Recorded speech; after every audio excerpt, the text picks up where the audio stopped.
Vamos a realizar ahora unos cálculos de unos ejercicios, una aplicación para tener claros los conceptos que hemos explicado en el apartado de geometría de masas. Para ello vamos a utilizar de base unos apartados de un examen de los últimos cursos. En este ejercicio vamos a tener un sólido compuesto por un semiaro de radio R y una varilla de longitud 2R, soldados entre sí, como vemos en la figura de la diapositiva. Están ambos construidos con un material que es un alambre de densidad lambda.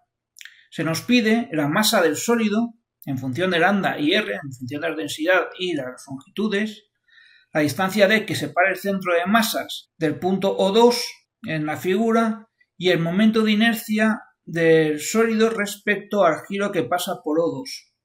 Fijaos que O2 no coincide con el centro de masas. Para calcular la masa del sólido total tenemos que multiplicar la longitud o el volumen por la densidad. En este momento tenemos densidad lineal lambda. Entonces tenemos que multiplicar nuestra longitud por nuestra densidad lineal. Tenemos que el sólido está formado por dos cuerpos, un alambre de longitud 2R y una circunferencia de longitud πr porque es de 180 grados la semicircunferencia. Entonces al final tendremos que sumar la masa del alambre, que es 2R por lambda, más la masa del semiaro o semicircunferencia, que es πr por lambda. La masa total es por tanto 2 más pi, entre paréntesis, por r por lambda. Ahora se nos pide calcular la distancia D que separa el centro de masas del sólido del punto O2 en la dirección marcada por I2. Para ello tenemos que calcular el centro de masas de la composición, que está formado por dos objetos, un alambre y un semiaro semicircunferencia. Y tendremos que calcular el centro de masas de cada subobjeto y hacer la composición. El centro de masas del alambre está en el punto central O2 y para el semiaro semicircunferencia aplicamos el teorema de Pappus-Gordin, segundo teorema de Pappus-Gordin, ya que tendríamos el semiaro, que podría considerarse como una generativa de revolución, y nos da la distancia de C, que es 2R partido pi. Ahora, el calcular el centro de masas es tan sencillo como multiplicar la posición del centro de masas que hemos averiguado por su masa, sumarlas y dividirlo por la masa total. Solo nos va a interesar la dirección en I2, que es IC, y vemos que D sería negativo, que lo podemos poner en valor absoluto. Obtenemos al final, multiplicando cada posición en IC por su masa, sumándola, siguiendo por la masa total, que la posición D es 2R partido 2 más pi. Ahora se nos pide calcular el momento de inercia en el eje Z2 que pasa por O2 para nuestra composición de objetos.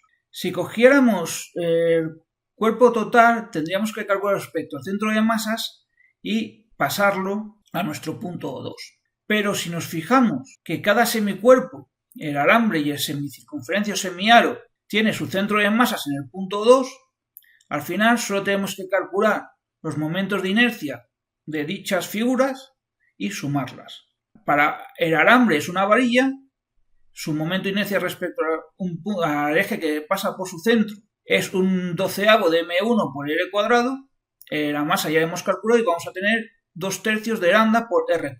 Para semicircunferencia tendremos o semiaro, tendríamos la mitad del momento de inercia de un aro. Y tenemos que el término es pi lambda por r.